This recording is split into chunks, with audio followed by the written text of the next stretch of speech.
ሰላም ጤና ይስጥልን የተከበራችሁ ተመልካቾቻችን እነሆ የአማራ ሚዲያ ኮርፖሬሽን ከአማራ ክልል ገቢዎች ቢሮ ጋር በጋራ ትብብር እያዘጋጀ ወደ እናንተ የሚያደርሰው የዛሬው ሳምንታዊ የገቢያችን መሰናዶ ተጀምሯል። በዛሬው የገቢያችን መሰናዶም ባለፈው ሳምንት በክፍል 2 ቀጠሮ ባሳዝናችሁ መሰረት የሰሜን ጎጃም የገቢዎች መምሪያ አጠቃላይ የስራ እንቅስቃሴን በተመለከተ ቀሪ ሀሳቦችን እያነሳን ነው አብረናችሁ ቆይታ የምናደርገው። ዛሬም እንደተለመደው እስከ ዝግጅታችን ፍጻሜ ድረስ አብረናችሁ አይልን እያል በቀሪ ሀሳቦች ዙሪያ ማብራሪያዎችን እያካፈሉን አሁንም አብረውን ቆይታ የሚያደርጉት አቶ ተዋቸው ሞላ የግብር አወሳሰን አሰባሰብና ክትትል ዋና የስራ ሂደት አስተባባሪ፣ አቶ ቴዎድሮስ መስፍን የግብር ትምህርትና ኮሚኒኬሽን ዋና የስራ ሂደት አስተባባሪ፣ አቶ አዲሱ ገነት የደንበኞች አገልግሎት ዋና የስራ ሂደትና አስተባባሪ ናቸው።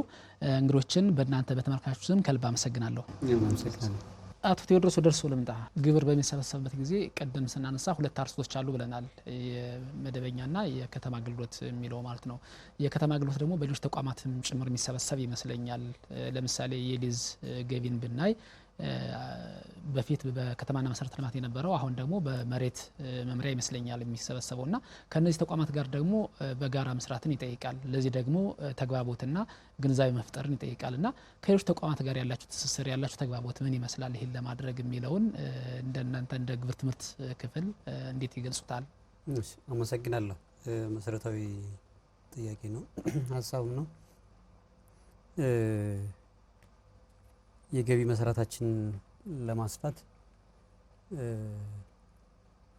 አዳዲስ የሆኑ የገቢ አርስቶችን ወይም ደግሞ የስራ እንቅስቃሴ ዘርፎችን ሊሰበስቡ የሚችሉ ተቋማትን ለይቶ የጋራ እቅድ ማውጣት ይጠይቃል።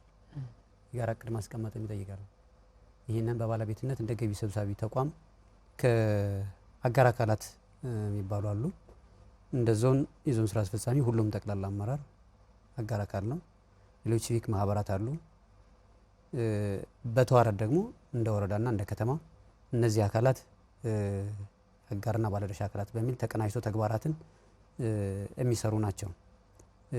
የነዚህም አንዱ ተግባር የገቢ አማራጮችን የሚያሰፉ እቅዶችን አቅዶ ለየተቋማት መሰብሰብ ያለባቸው፣ ለምሳሌ ፍትህን ማንሳት እንችላለን፣ መሬትን ማንሳት እንችላለን፣ ኢንቨስትመንትን ማንሳት እንችላለን፣ ከተማ አገልግሎትን ማንሳት እንችላለን።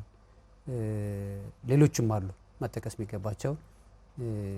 የገቢ አርዕስት ኖሯቸው ገቢ ሰብስበው የዞናችንን የገቢ አቅም ብሎም የክልላችን የገቢ አቅም ሊያሳድግ የሚችል ስራ መስራት የሚገባቸው ከነሱ ጋር በየጊዜው የውይይት መድረኮች አሉ። ቅድም እንዳልኩት የግንዛቤ ማስጨበጫና የግብር አሰባሰባችን ውጤታማ ለማድረግ የምንቀናጃቸው አካላት የባለድርሻና አጋር አካላት ናቸውና በየጊዜው መድረክ ፈጥረን እንወያያለን። ለምሳሌ የከተማ አገልግሎት ገቢ መሰብሰብ ያለበትን ታቅዶች ተሰጥቷቸዋል።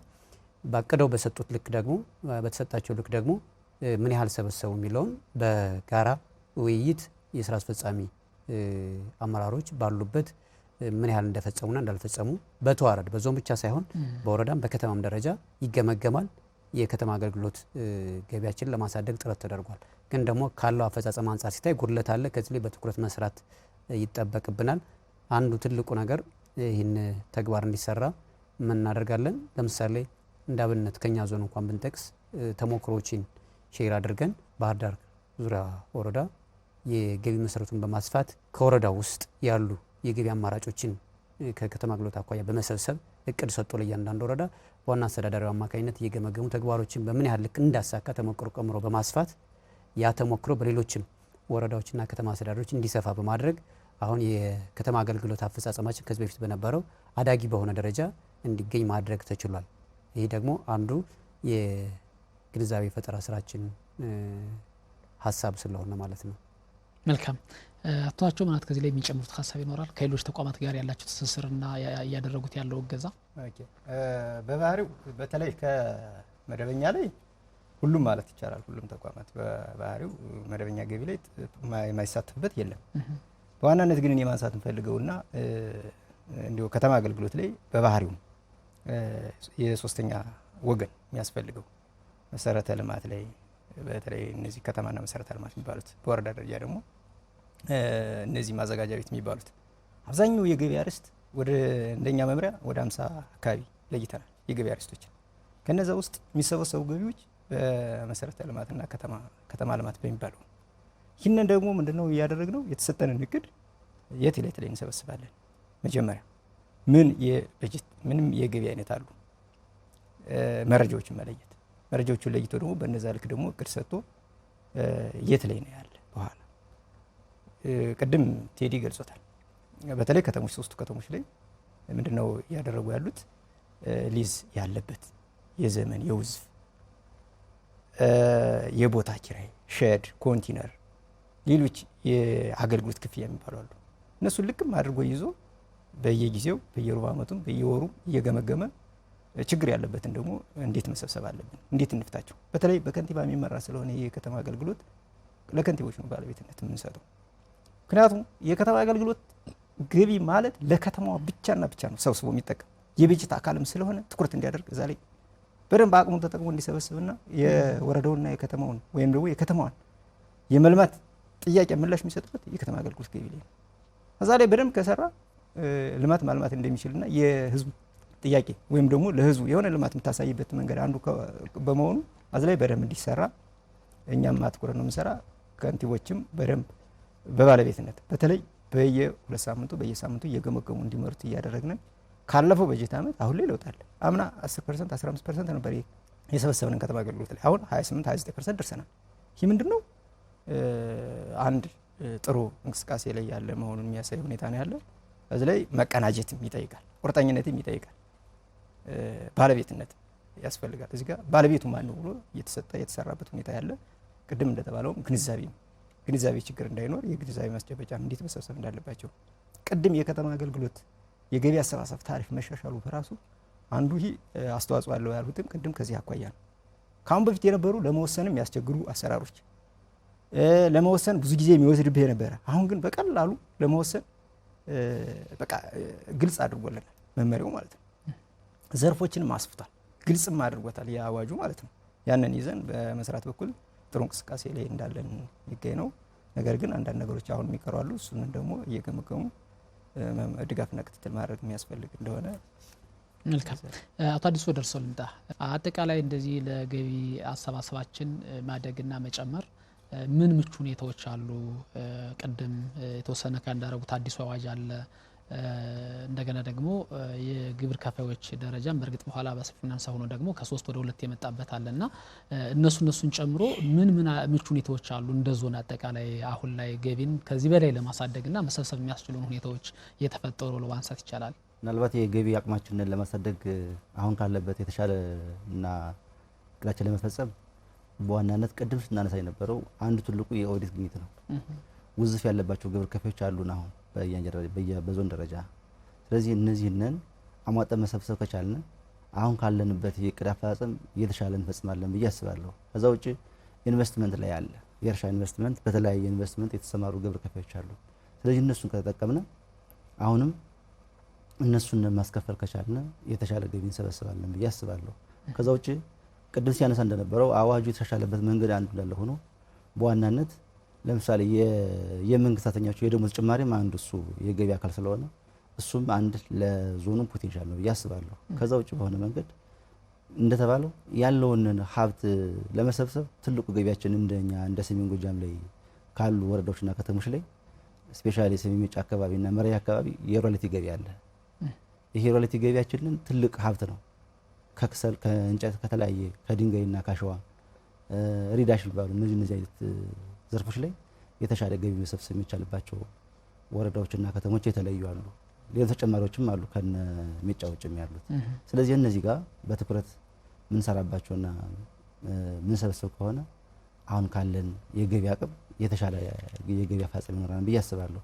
ሌላው ይህንን ሀብት ለመሰብሰብ ግን በዋናነት ሌላው አመራር የተቋም አመራርም ይሁን አጠቃላይ አጋር አካላት የሚባሉት ቅድም ሲነሱ እንደነበረው የነሱ ምርብር ይጠይቃል ብዬ አስባለሁ የገቢ አቅማችን ለማሳደግ። ስለዚህ ፖቴንሻላችንን እንጠቀማለን ካልን ለምሳሌ መዘጋጃ ላይ ሊዝ ቅድም ስታነሳ እንደነበረው ሊዝ ላይ ያልተሰበሰበ ሀብት አለ። አሁን ከዚህ ከጸጥታው ጋር ተያይዞ ወደ ምቹ ሁኔታዎች እንምጣ። እነሱ ያሉ ችግሮችና ቀጣይ መስራት አለባቸው ያለው ወደ መጨረሻ እናነሳቸዋለን እና እንደ ዞን ያለውን የገቢ መጠን ለማሳደግ ያሉን ምቹ ሁኔታዎች ምንድናቸው የሚለው ላይ ትኩረት እናደርግ። ምናልባት ከጨረሱ ወደ ሌሎች ማለት ነው። ኦኬ፣ ምቹ ሁኔታዎች ላይ እነሱንን ማለት ያልኩትኝ የነዚህን የተመረመሩ ሂሳብ መዝገቦችን ዳይሊ የምንሰበስባቸው ከሆነ የተሻለ አቅም ይኖረናል ብዬ አስባለሁ። ያ ማለት ቅድም ሲባል እንደነበረው ቅሬታ የሚያቀርቡ ግብር ከፋዮችን ዳይሊ ለነሱ ፈጣን ምላሽ መስጠት ከሆነ በተመሳሳይ የገቢ አቅማችን ለማሳደግ በዋናነት አሁን ያለውን ተጠቅመን በዛ ልክ መሄድ ከቻልን የተሻለ ገቢ እንሰበስባለን የሚል ሀሳብ አለኝ። አመሰግናለሁ። ምናልባት አቶ ቴዎድሮስ ላይ የሚጨምሩት ይኖራል? ያው ከመመሪያዎች መሻሻል ጋር ተያይዞ ሌሎችም እንደ ዞን ያሉ ለገቢ መሰብሰብ ትልቅ ጉልበት ይሆኑናል ብንላቸው ምቹ ሁኔታዎች ምንድን ናቸው? መልካም አመሰግናለሁ። በድጋሚ የዞናችንን ብሎም እንደ ክልል የምንበላው እንደ ሀገር የግብር አሰባሰብ ስርዓትን ውጤታማ ከሚያደርጉ መሰረታዊ ምክንያት ከማኑዋል የአሰራር ስርዓት ወጥተን ዘመናዊ ቴክኖሎጂን በመጠቀም ነጋዴውን ማህበረሰብ ወደ ሶፍትዌር ወይም ደግሞ ወደ ሲስተም ውስጥ አስገብቶ ግብሩን ከፋይ መሆኑን የሚያረጋግጥለት ምዝገባ ማካሄድ አለበት። ግብሩንም ደግሞ በሲስተም ውስጥ ኢታስ የምንለው የሲስተም መረብ አለ። በዛ ምዝገባ በማካሄድ ግብሩን በአግባቡ እና በወቅቱ እንዲከፍል ቴክኖሎጂ ስርዓቱ መፈጠሩ አንድ ትልቅ ምቹ ሁኔታ ፈጥሯል። ምክንያቱም በማኑዋል የግብር አሰባሰብ ስርዓት በራሱ ለበርካታ የመልካም አስተዳደር ችግሮችና ቅድም ስናነሳው እንደነበረ በግብር ውሳኔ በማሳወቅና ባለማሳወቅ ሂደት ውስጥና አውቆም ግብር የመክፈር ሂደት ውስጥ የሚመጡ የግብር ጫናዎችን ይቀንሳል። ይሄ አንዱ ትልቅ አማራጭ ነው። ወረዳዎችም ከተሞችም በአግባቡ እየተጠቀሙት ያሉ ነው። ምናልባት ከኔትወርክ መቆራረጥ ጋር በተያያዘ የሚገጥሙ የመልካም አስተዳደር ችግሮች አሉ። እሱን የሚመለከተው ተቋም ጋር በየጊዜው እየተነጋገር ችግሮች እየተፈቱ እንዲሄዱ ከማድረግ አኳያ ስራዎች ተሰርተዋል። አሁን በአብዛኛው እነዚህ ሲስተሞች በወረዳም ሆነ በከተማ አስተዳደር ባለሙያ ተመድቦላቸው አገልግሎት እየሰጡ በመሆናቸው ግብር ከፋዩ በሲስተም ውስጥ እንዲገባ እየተደረገ ነው ያለው። ካለን ግብር ከፈላ አኳያ አፈጻጸማችን ውስንነት ያለበት ቢሆንም ግን ደግሞ ከ7000 እስከ 8000 ድረስ የሚደርሱ ግብር ከፋዮች በሲስተም ውስጥ ሆነው ግብራቸውን እንዲከፍሉ የማድረግ ስራ ለመስራት ምዝገባ ተካሂዷል። ይህም ወደ ታች ባለው ግብር ከፋያችን እየተፈጸመ ያለበት ሁኔታ ነው። ሌላ አሁንም ትልቅ አቅም የሆነው ለገቢ አፈጻጸሙ አንጻራዊ ሰላም አለ። እውነት ለመናገር ከዚህ በፊት ከነበረው አኳያ ስናወዳድረው 2016 2017 ማንሳት ይቻላል።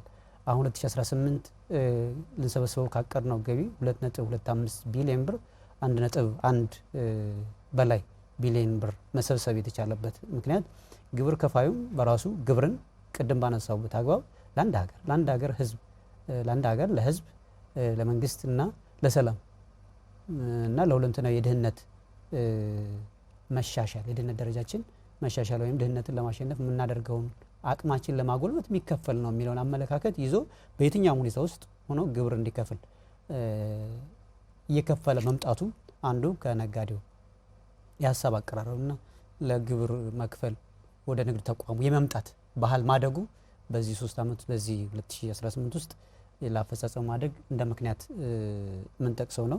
አሁንም ደግሞ መንግስት ያመጣው አማራጭ ኪውአር ኮድ ህገወጥ ደረሰኝን ለመከላከል ኪውአር ኮድ ያለው ደረሰኝ በማሳተም አሁን በአብዛኛው ወደ ነጋዴው ማህበረሰብ በፍቃዱ እየጠየቀ ያ ታትሞ እንዲደርሰው እየተደረገ ነው። ያ አንዱ የገቢ አሰባሰብ ስርዓታችን ህገወጥነት ላይ መሰረት አድርጎ የሚንቀሳቀሱ ህገወጥ ግብር ከፋዮችን ወደ ህጋዊ የግብር አከፋፈል ስርዓት መረብ የሚያስገባ በመሆኑ ምክንያት ይህንን በአግባቡ ፈጥነን ወደ ታች በማውረድ እንደ ሰሜን ጎጃም እንደ ክልልም ግብር ከፋዩን በአግባቡ እና ህጋዊ ሆኖ ደረሰኙን እንዲቆርጥና ህጋዊ ደረሰኝ በማቅረብ ሽያጭና ገቢውን እንዲያሳውቅ የማድረግ ስራ እየተሰራ ያለ በመሆኑ ትልቅ አቅም ፈጥሯል የሚል ሀሳብ አለኝ። መልካም አስተዋቸው እዚህ ላይ የሚጨምሩት ሀሳብ ካለ ጨምረው እነዚህን ምቹ ሁኔታዎችን መነሻ በማድረግ የዞኑን የገቢ አቅም ለማሳደግ ይቻል ዘንድ የተሰሩ ስራዎችም ካሉ አብረው ቢያነሱልን ደስ ይለኛል። ኦኬ እዚህ ላይ ምናልባት የገቢ አቅማችን ለማሳደግ የተሰሩ ስራዎች እየተሰሩም ያለ በተለይ አዋጅን ተጠቅመን 25% በየሩብ ዓመቱ ያከፋፈል ስርዓት አሁን ሁለተኛ ሩብ ዓመት ላይ ነው። የባለፈው ወደ 15000 ግብር ከፋይ ማስከፈል ይዘን ወደ 8400 የከፈለበት ሁኔታ ይሄ ከባለፈው ለየት ያለ ነው። አንዱ ይሄ ነው። ሌላው ሁለተኛ የገቢ ግብር አዋጅ ይዞት የመጣ አነስተኛ አማራጭ አነስተኛ ግብር አከፋፈል ስርዓት ነው። ምንድነው ግብር ከፋዩ ከአሁን በፊት በሐሰተኛ ደረሰኝ በህገወጥ ይችላል፣ ግዥውን በማጋነን ሊሆን ይችላል። የሚያቀርባቸው ግዥዎች ከፍ አድርጎ የገቢውን ዝቅ ካደረገ አማራጭ አነስተኛ የምንለው ምንድነው? ከ2.5% አባዝተ ሽያጭ ሚኒመም ከዛ በታች ከሆነ የ2.5% አባዝተ ቀጥታ ግብር እንዲከፍል እናደርጋለን። ይሄ ይደረጋል። ይሄ አንዱ ትልቅ አቅም ነው። ሀሌቷ ወደ 186 ግብር ከፋይ ወስነን 168ን ያስከፈልንበት ከ7 ሚሊዮን ምናምን ብር በላይ ሰብስበንበታል ከዚህ ገቢ ላይ ማለት ነው። ይሄ አንዱ ትልቅ አቅም ነው። ሌላው ደረጃ ለሚባሉት ላይ አሁንም ሂሳብ መዝገብ አቅራቢዎች ወደ 32 ሂሳብ መዝገብ አቅርበው ከ32ቱ ወስነን 25ቱ መክፈሉ ወደ 2 ሚሊዮን አካባቢ መሰብሰባችን ነው። ይሄ አንዱ ትልቅ ነገር ይዞ የመጣው ነው። ሌላው ሀሌቷ የሚባሉትም አሁን በየሩብ ዓመቱ ሀሌቷና ለሚባሉት ግብር አሁን 2 ደረጃ ሆነዋል። ደረጃ ሀሌቷና ደረጃ ለብቻ ነው የሚል የመጣ ግብር አከፋፈል። እነዚህ ደግሞ በጊዜ ገደባቸው በተቀመጠላቸው በየሩብ ዓመቱ መክፈል ስላለባቸው አምና 2015 ማለት 2017 በጀት ዓመት የከፈሉትን ግብር 1/4 እንዲከፍሉ ማድረግ ነው። ይህንን ደግሞ ቅስቀሳ ስራ እየተሰራ ነው። የግንዛቤ ስራ እየተሰራ ነው። ያለአግባብ ቅጣት እንዳይቀጡ ይህን ስርዓት እንዲከተሉ ቅድም ሲባል በነበረው ይህን በማድረጋችን ይህ ስራ በመሰራቱ ሁሉም ወረዳና ከተማ ላይ አብዛኛው ወደዛ ተገብቷል። ይህን በማድረጋችን ትልቅ ሀብታም መጥቷል። ሌላው ኢታስን ከአሁን በፊት ያልነበረ አሁን ላይ ግን የክልላችን ገቢዎች ቢሮ ከባህር ዳር ዩኒቨርሲቲ ጋር ያበለጸገው ሶፍትዌር ቅድም ቴዲ እንዳለው ኢታስ የሚባለው ዘመናዊ ሲስተም ነው። እሱን አንድ ግብር ከፋይ መመዝገብ ስራ ተሰርቷል። ኦልሞስት 100% ባንልም 10 ታክስ ማዕከላት አሉ። 10 ታክስ ማዕከላት 9ን አስገብተናል። ያው አንዱ ገና በኔትወርክና በተለያየ ምክንያት ያልገባም 10ሩ ላይ ምዝገባና የግብር ውሳኔ ተጀምሯል። እንደ ተሞክሮ የሚሆነው ዱርቤቴ ከተማ አለ።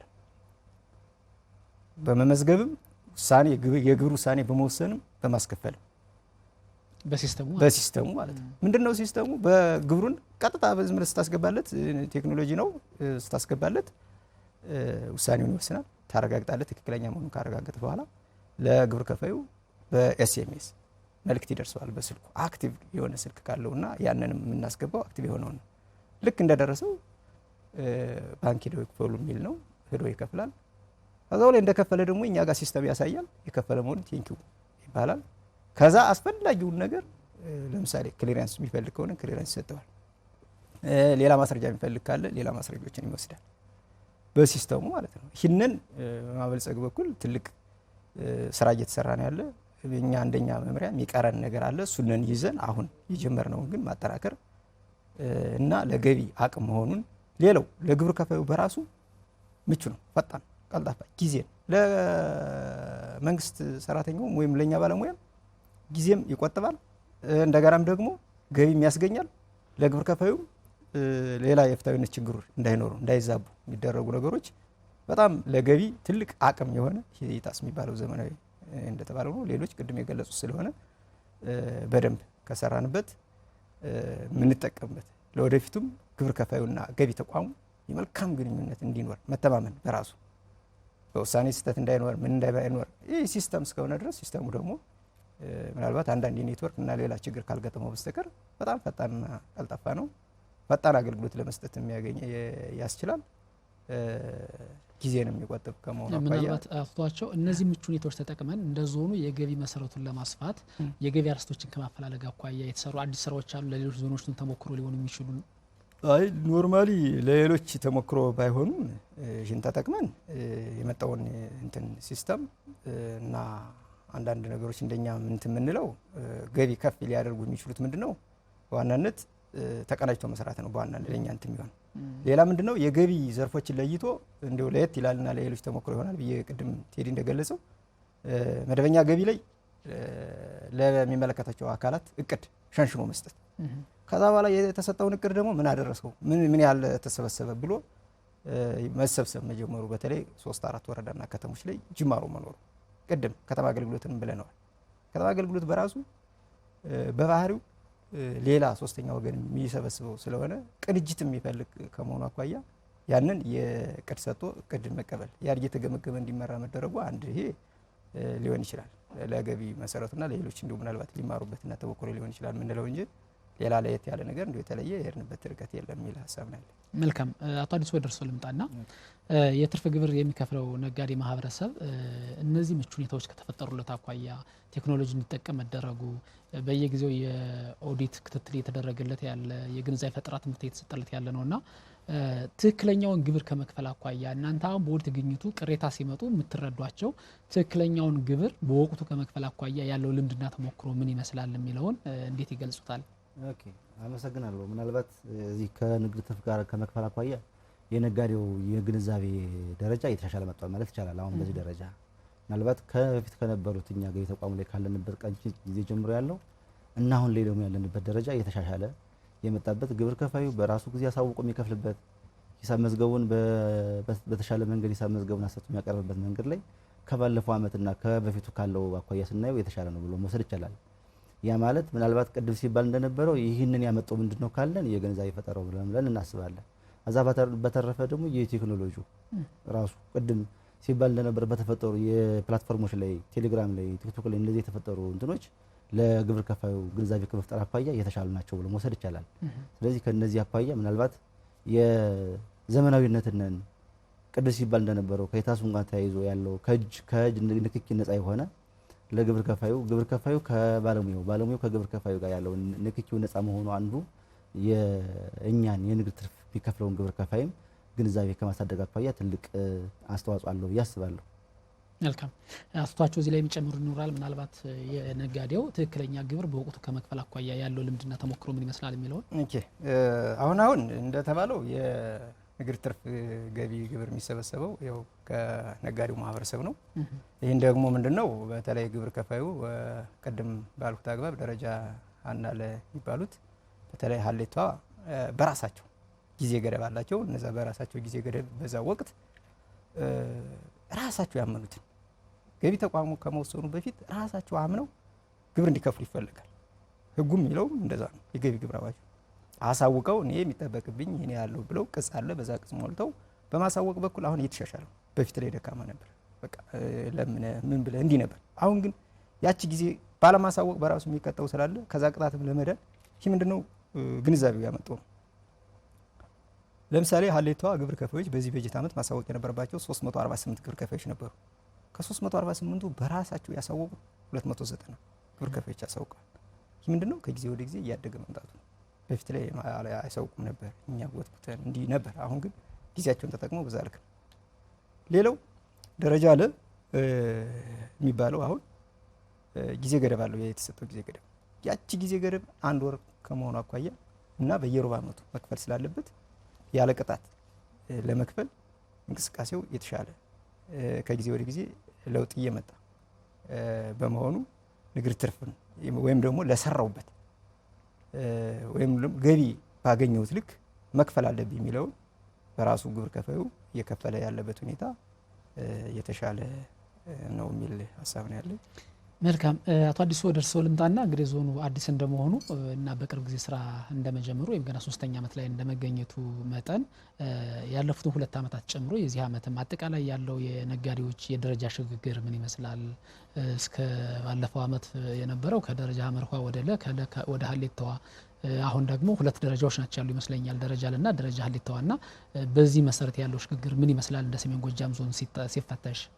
ኦኬ ምናልባት ከዚህ ከሽግግር ማጠቃ ተያይዞ ያለው እንትን ምንድነው የአንዱ የመጀመሪያው የግብር ከፋዩ ፍላጎትም አለ። ወደ ደረጃ ሀሌታዋ ልመዝገብ ብሎ የሚመጣ ግብር ከፋዮችንም አሉ አብዛኛዎቹ። ያ ማለት ዘርፍ የሚወስዳቸው አለ። አሁን አዲሱ አዋጅ ከተሻሻለበት ቀን ጀምሮ ደግሞ የራሱ ዘርፍ ያስቀመጣቸው ግብር ከፋዮች እነዚህ ደረጃ ሀሌታው ማለት ያለባቸው ተብሎ የተቀመጡ አሉ። ከዛ ውጭ ባሻገር ደግሞ በየሩብ ዓመቱ የቀን ገቢ ጥናት ይጠናል ወይም ደግሞ በየወሩ አሁን በየወሩ ነው። እነዚህ ሲጠኑ ምንድነው የተሻለ እንቅስቃሴ ካላቸው ወደ ደረጃ ሀሌታዋ ወደ ሀሌታዋ ይመጣሉ ማለት ነው። በፊት የነበረው ሀመርኋ ላይ የነበረው ከሀመርኋ ወደ ለ ስለነበረ አሁን ግን አዲሱ የገቢ ግብር አዋጅ አሻሽሎት 2 አድርጓቸዋል። ስለዚህ እነዚህ የግብር ከፋዮች ለደረጃ ላይ ሆነው ያሉ ግብር ከፋዮች የተሻለ አቅም ካላቸው የተሻለ እንቅስቃሴ ካላቸው ከአቻ ግብር ከፋዮች ጋር የተሻለ ሆነው ከተገኙ ወደ ደረጃ ሀሌታዋ የሚመጡበት ባተመዝጋቢ የሚሆኑበት መንገድ እያመቻቸን ያለው ነገር ሽግግሩ ከባለፈው ዓመት በዚህ ዓመት የተሻለ እንቅስቃሴ ያለበት አንተን አለ። ያ ማለት ትራንዛክሽናቸው የተሻለ እንቅስቃሴ ስላላቸው ነው ከደረጃ ላይ ወደ ሀሌታዋ ሊወስዳቸው የሚችለው። ያ ማለት ደግሞ ቅድም እንዳልኩት በፍላጎት ይመጣው እንዳለ ሆኖ ያለ ፍላጎት ደግሞ ገቢ ተቋሙ በራሱ ጊዜ አጥንቶ ሊያሸጋግራቸው የሚችሉ ግብር ከፋዮች እንዳሉ ሆኖ ማለት ነው። በዚህ መንገድ ነው ያለው። ምናልባት ሽግግራቸውን በቁጥር ደረጃ ያለውን ገቢ አሰባሰብ በደንብ መግለጽ ስለሚችል በሱ መንገድ ያለው ሀሳብ ነው። ምናልባት አጥቷቸው እዚህ ላይ የሚጨምሩት አጠር አድርገው አጠር እዚህ ደረጃ ሽግግር ጋር ተያይዞ ደረጃ ሽግግር ሲባል አንደኛ ግብር ከፋዩ በራሱ አይ እዚህ ሁሌ መዝገብ ይዤ ገቢ ግብር አዋጁን ተከትዬ የሚጠበቅብኝን በሂሳብ መዝገብ ነው መያዝ የሚል ካለ በፍቃደኝነት በራሱ ደረሰ ያሳትሞ ወደ ሂሳብ መዝገብ ያያ ስርዓቱ የሚሄድበት ነው። ሁለተኛ ገቢ ተቋሙ በየጊዜው ቅድም አዲሱ እንደገለጸው በየጊዜው ክትትል ያደርጋል። ደረጃ ላይ የነበረው እንቅስቃሴያቸው የተሻለውን ወይም ደግሞ ፍትሃዊ ችግር አለበት ወይም ደግሞ ፍትሃዊ ከሌላው ግብር ከፋይ ጋር ሲነጻጸርና ኮምፔር ሲደረግ ለመንግስትም ገቢ ማድረግ አለበት። ከሌሎች ግብር ከፋዩ ጋር የጎንዮሽ የፍትሃዊነት ችግር ካለ እንዲሸጋገር እናደርጋለን። ይህ የምናደርገው ዝም ብሎ አይደለም። የቀን ገቢ እንቅስቃሴን መሰረት አድርጎ ነው። አጥቷቸው አሰራሮቹ እንዳሉ ሆነው ምናልባት አሁን እንደ ዞን ያለው እድገት ምን ይመስላል? አሁን ከጊዜ ወደ ጊዜ እያደገ መጥቷል ወይስ ባለበት እየተጓዘ ነው ያለ ወይስ እየቀነሰ ነው የሚለውን ቁጥር አዘል መረጃውን እንዲጨምር ነው። ቁጥር አዘል ጋር ሲሄድ ከበፊቱ እንደ ገቢው እንትን ይህም በባህሪው ሰላም ይፈልጋል። ስራ ሲሰራና የሆነ እንቅስቃሴ ሲኖር ነው ይህንን በደንብ ራን የምታደርገው። ምንድነው 2016 ከ10 ከ20 በላይ አልነበሩም። 2017ም ከ50 60 በላይ አላደገም። አሁን ላይ እቅድ በክልል ደረጃ ተሰጥቶን 90 አሁን ወደ 138 የእቅዱን 153% ፈጽመናል። አቶ ቴዎድሮስ የመጨረሻ ጥያቄ ወደ እርስዎ ላምጣና እንግዲህ ቅድም ያነሳናቸው መመሪያ ወይም አዋጅ ተቀይሯል። የግብር ከፋዮች ደረጃ ከደረጃ ሀመርኋ ለሀሌቷ የሚለው ደረጃ ለና ሀሌቷ ብቻ መጥቷል። እነዚህ አዲስ ነገሮች ናቸው። ግብር ሲከፍሉም ዜሮ ሪፖርት የሚያቀርቡ ሰዎች ምን ያህል መክፈል አለባቸው የሚለው በአዲሱ አዋጅ ላይ ተቀምጧል። እና እንግዲህ ደረጃ የግብር ከፋዮች ደረጃ ወደ 2 ሲመጣ ሁሉም የታክስና ቫት ተመዝጋቢ ሊሆን ነው ወይስ ደርሰ ተጠቃሚ ሊሆን ነው ምን የሚለው ግርታ ይፈጥራል ብዬ አስባለሁ። ደረጃ ለሲመጡ ሀመርኋ የነበሩት ነው ወይስ በቆጥ ግብር ነው የሚስተናገዱ የሚለው አዋጅ ሲቀየርም አዋጁን ማሳወቅ ይጠይቃልና ከዚህ አኳያ ለግብር ከፋዩ ማህበረሰብ የግብር ትምህርትን ከማስረጽና እነዚህ ነገሮች ከማሳወቅ አኳያ እየተሰሩ ያሉ ስራዎችን አጠራርገው ይግለጹልን። ያለ ሰዓት እየተገባደደ ስለሆነ። እሺ፣ አመሰግናለሁ። የሚወጡ አዋጆችንና አሰራሮችን ማዕከል አድርገን አንድ ትልቅ አቅም የሆነን መገለጽም ያለበት ክልሉ እንደ ገቢ ተቋም የታችኛውን መዋቅር የገቢ ሰራተኛ እንደየስራ ባህሪያቸው የሚወጡ መመሪያዎችን በተዋረድ በሶፍት ኮፒም በሃርድ ኮፒም በማውረድና በጋራ በኃይል መድረክም አጫጭር የስልጠና መድረኮችን በመፍጠር የባለሙያውንም የአመራሩንም የሂደት አስተባባሪውንም የግንዛቤ ደረጃ በማሳደግ በየወቅቱ ራሱን አፕዴት አድርጎ ለግብር ከፋዩ ማህበረሰብ ተገቢውን የሆነ ቅሬታ ተገቢውን የሆነ ምላሽ ተገቢውን የሆነ ይግባኝ ተገቢውን የሆነ ምላሽ በመስጠት አውቆ እንዲሰራ ስልጠና በመስጠት ሰፊ ስራ በመሰራቱ እስከታች ድረስ ያለው የግብር ሰብሳቢ ባለሙያ ቅድም ባልኩ በዘረጋናቸው ፕላትፎርሞች የኦንላይን ሚቲንግ በማድረግም ዙም ሚቲንግ ማለት ነው በማድረግ ስልጠናዎችን በመስጠት ሳባ አድርጎ ጠርቶ ደግሞ በየሩብ ዓመቱ የጋራ ግምገማ አድርጎ መመሪያዎች ላይ ግንዛቤ ፈጥሮ የግብር ከፋዩ ማህበረሰብ ጥያቄዎች ምን ናቸው፣ እነዚህንስ እንዴት መመለስ አለብን በሚል የመመሪያ ማብራሪያዎችን በመስጠት ራሱን መመሪያውና ሰነዱንም ይዞ ግብር ከፋዩን እንዲያስተናግድ በማድረግ ስራዎችን ሰርተናል። አሁን ይህንም አጠናክረን እንቀጥላለን። አዲሱ የተሻሻለውን አዋጅ በተመለከተ በተዋረድ በመድረክ ለመንግስት ሰራተኛው፣ ለግብር ከፋዩ፣ ለአጋር አካላት፣ ለሙያ ማህበራት፣ ለተማሪዎች ሳይቀርብ ወደ ታች አውርደን በዛ የተሻሻለው 1395 2017 ሰፊ የግንዛቤ ፈጠራ ስራ ተሰርቶ ነው ወደ ተግባርም የተገባው። ወደ ተግባርም ቀድሞ ቢወጣም ግን እንዳፈጻጸም ያንን የግንዛቤ ማስጨበጫ ስልቶችን ተግባራዊ አድርገን ሰው አውቆት ነጋዴው ወይም ግብር ከፋዩ አውቆ ግብሩን እንዲከፍል ለማድረግ ሰፊ ስራዎችን ሰርተናል ማለት ነው።